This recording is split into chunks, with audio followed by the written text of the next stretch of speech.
Hey, how about an Ash Ketchum team prediction video? Hey, how about no?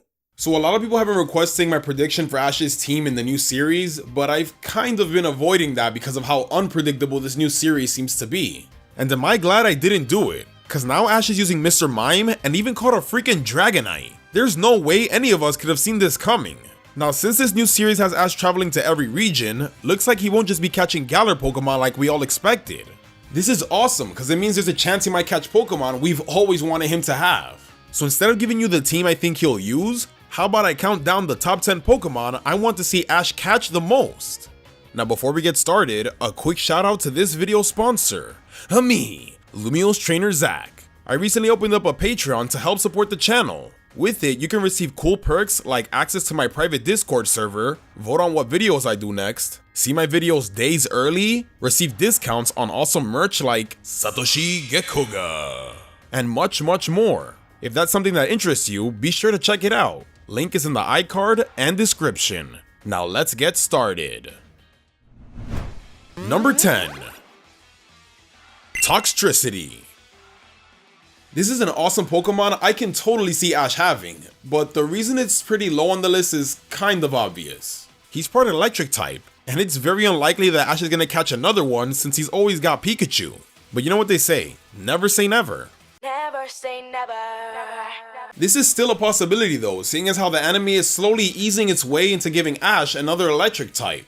This is thanks to Sun and Moon, the first series to give Ash a Pokemon with electric type moves that aren't from Pikachu. So if they've been kind of testing the waters with that, sooner or later they're gonna end up giving Ash his second ever electric type. And I really hope it's Tricity. This series has already broken so many trends, so I wouldn't be surprised if they broke this one as well.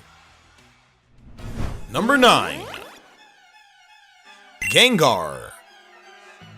Fresh off the catch of Ash's Dragonite, we're followed by an episode where a wild Gengar attacks the Sakuragi research lab. Ash doesn't catch it in this episode, but does show interest in doing so alongside Go. Interesting. Well, lucky for Ash, it seems like Gengar isn't totally gone and could return in a future episode. It would be so cool for Ash to catch it for multiple reasons. 1. Ghost is the only Pokemon type not owned by Ash, so this could totally be his chance to have one. 2. That Gengar looks pretty strong, so it would be an awesome fit for Ash. And 3. It would finally make up for the Haunter Ash didn't catch back in the original series. We've always wanted him to have Haunter and, you know, eventually evolve it into a Gengar. So catching this powerful one now would finally right that injustice they did our boy back then. I really hope it happens. Number 8. Tyranitar. This one is very interesting because it's a Pokemon we've always wanted Ash to have and now totally has the chance to. Remember the Larvitar he hatched back in Johto? Well, what if there's an episode where Ash and Go have to head to Mount Silver and he runs into it again? That would be so awesome. This would be the perfect opportunity for Ash to actually catch it now and eventually even evolve it into a Tyranitar. Who knows, it has been a while since Ash has seen it, so maybe it fully evolved already. Might be too OP to give Ash 2 pseudo-legendaries, but this is a champion level trainer who's had an Ultra Beast and a Mythical at the same time at one point. Number 7. Sirfetchd. Now they avoided giving Ash a Mega or an Alolan form because, you know, it involved catching older Pokemon. God forbid he did that. Oh wait, he actually did now. Since that rule is kind of broken now, Ash can finally get himself a regional variant. The one I think fits him the most would be Galarian Farfetch'd. And the best part of it is that it has a new evolution in Sirfetch'd. Ash has caught an older Pokemon with a new evolution before, this being Gliscor. So that kinda makes this a bit more likely. I think seeing Ash use one of these nightly boys would be really cool, and it would also give a bit more Galar representation to his team. Number 6. Flygon. If you've seen the 6th Pokemon movie, then you know why this is here. After seeing Ash team up with a wild Flygon, I've always wanted him to have one. I know Ash already has a dragon on his team, but that didn't stop him from having 2 in Kalos. They just look so good together, and I feel like not giving him one in Hoenn was a huge missed opportunity. Well, now's the time to do it. And what do you know, we see Ash playing with one during the montage when he first arrives in the wild area. Could this be a tease of what's to come? It better be, cause seeing Ash use a Flygon would be so hype. Number 5. Dreadnought. Okay, so this is another Pokemon I really like, and I promise you I'm not just adding it for my bias. Okay, maybe a little bit. If you take a look at Ash's past Pokemon, you'll notice that he's used almost every turtle Pokemon excluding Tortuga cause it's a fossil. He's had Squirtle, Torkoal, and Torterra. Well, now the newest turtle is Dreadnought, so Ash might possibly get this one as well. But alright, I get it. This series is all about being different and breaking old trends, so maybe this isn't too solid of a reason. I just think this is a Pokemon that would really work well alongside Ash. Like, he could possibly catch it as a Choodle and then evolve it later on. I'd love that. Looking at the Galar water types, it's the one that fits him the most. And its battle style could be similar to his past turtles like Torkoal and Torterra. But, you know, minus the losing part. Number 4. Espeon. As we all should know by now, Ash Ketchum is based off Red from the Pokemon games.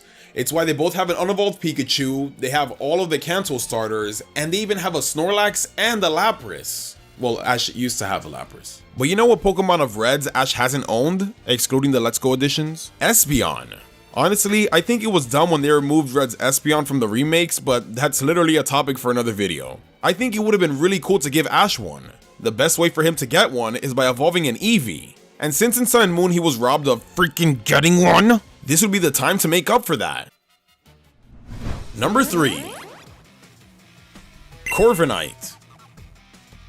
Now we're getting into the Pokemon that seem the most likely, and Corviknight should come as no surprise. Before Sun and Moon, Ash has caught every early bird Pokemon from every single region.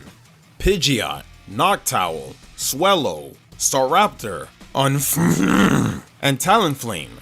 These were all caught by Ash. Sun and Moon ended that trend by not giving him a Toucannon, so it might seem like Corviknight isn't guaranteed, but there's still some hope.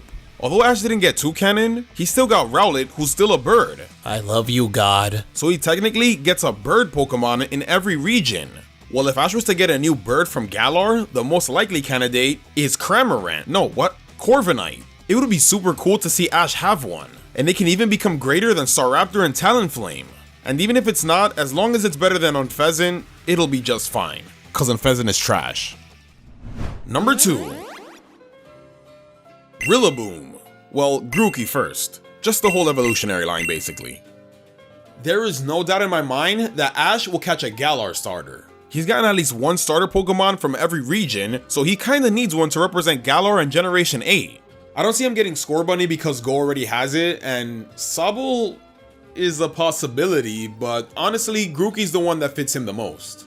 The whole evolutionary line is just really cool, and although Scorbunny's got a more solid evolutionary line, again, Go's already got it, so I doubt that they'll give one to Ash too. Since Ash has been shown to be a good climber and even displays some fun monkey-like attributes at times, I can totally see these two becoming instant friends. I can see Ash's Grookey having a very mischievous personality, and then fully evolving into a beastly Rillaboom.